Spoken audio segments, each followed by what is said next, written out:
अगर आप अपना फॉर्म भरना चाहते हैं, आपके सामने इस तरह का एरर मैसेज आ रहा है, सर्विसेज ग्रेटर देन 113 मंथ, तो आपको क्या करना है इस वीडियो में आप जानेंगे। मेरा नाम सागर है, मैं एक पीएफ कंसल्टेंट हूं और कंसल्टेंट होने के नाते व्हाट्सएप पे मेरे पास ये सवाल अक्सर आता रहता है कि हमारा 10 से नहीं भर पा रहे हैं, हमें ये एरर आ रहा है, आप इसे ठीक कर दो, हम आपको फीस दे देंगे। तो मैं आपको यहाँ जानकारी दे रहा हूँ कि इस काम को करा जा सकता है कि नहीं किया जा सकता है। सिंपल सी बात है कि ये काम जो है ऑनलाइन नहीं किया जा सकता है। ये कारण क्या है? कारण ये है कि पीएफ के अंदर सिस्टम बना हुआ है कि अगर किसी आदमी ने कंटिन्यू 113 महीने से ज़्यादा जॉब कर ली है तो उसका पेंशन का अमाउंट फिक्स हो जाता है। तब वो फॉर्म 10 सी भर के पूरा पेंशन नहीं निकाल सकता है, वो सिर्फ 19 का पैसा निकाल सकता है। पेंशन के पैसे ब्लॉक हो गए। ये पेंशन के पैसे ब्लॉक होने के वजह से अब इनको अप्लाई करना होगा फॉर्म 10 सी स्कीम सर्टिफिकेट। ये जो स्कीम सर्टिफिकेट होता है ये बताता है कि हमने इस कंपनी में इतने साल की नौकरी करी है। तो आपको 10 सी वाला ऑप्शन नहीं अप्लाई करने को मिलेगा, आपको स्कीम सर्टिफिकेट लेना होगा। और इस स्कीम सर्टिफिकेट में क्या क्या बातें होती हैं वो हम समझते हैं ध्यान से। स्कीम सर्टिफिकेट जैसा कि आपको है, नाम से पता लग रहा है, इस सर्टिफिकेट, ये एक सर्टिफिकेट है, इस सर्टिफिकेट पे लिखा रहता है कि आपने इस कंपनी में इतने महीने की सर्विस की है।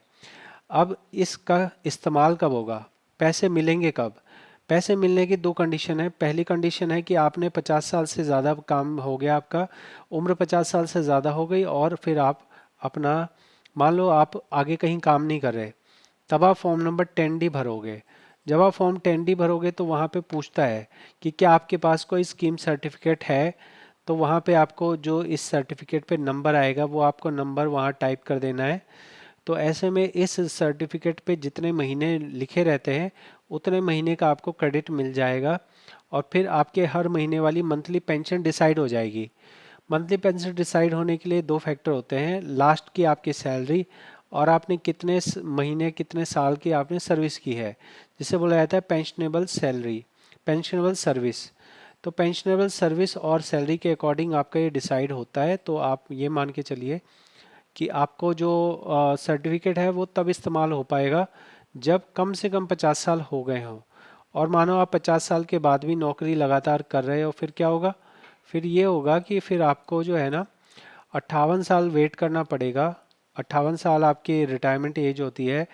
पेंशन के पैसे 58 के बाद नहीं जमा हो सकते। आप नौकरी तो कर सकते हो लेकिन 58 के बाद पेंशन के पैसे जमा नहीं होंगे। तो उसके बाद आप ये कर सकते हैं, 10D अप्लाई करेंगे, 10D अप्लाई करके पेंशन के पैसे मिल जाएंगे। तो इसमें मैं या कोई और व्यक्ति इसमें आपको पेंशन के पैसे नहीं निकलवा सकता है। तो जो आपको एरर आ रहा है, इस एरर का जो है कोई सॉल्यूशन नहीं है आपके पास। ये है कि आप स्कीम सर्टिफिकेट अप्लाई कीजिए पहले।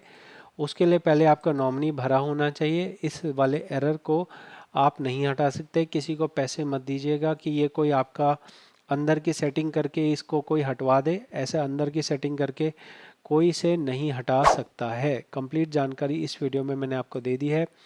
अगर आपको इसमें स्कीम सर्टिफिकेट अप्लाई करवाना हो, नॉमिनी भरवाना हो, तो आप मुझे फ़ीस पे करके ये काम करवा सकते हैं। मैं एक पीएफ कंसल्टेंट हूँ। जैसे आपको किसी डॉक्टर से दिखाने के लिए, जांच कराने के लिए फ़ीस लगती है, इसी तरह से आप मुझे भी फ़ीस दे के ऑल ओवर इंडिया में, ऑल ओवर वर्ल्ड से कहीं से भी मुझसे काम करवा सकते हैं। ऑथेंटिक जानकारी देता हूँ आपको चैनल पे और ऑथेंटिक काम आपका अगर आप मुझसे करवाते हैं तो वो भी आपको करके देता हूँ। बहुत बहुत धन्यवाद।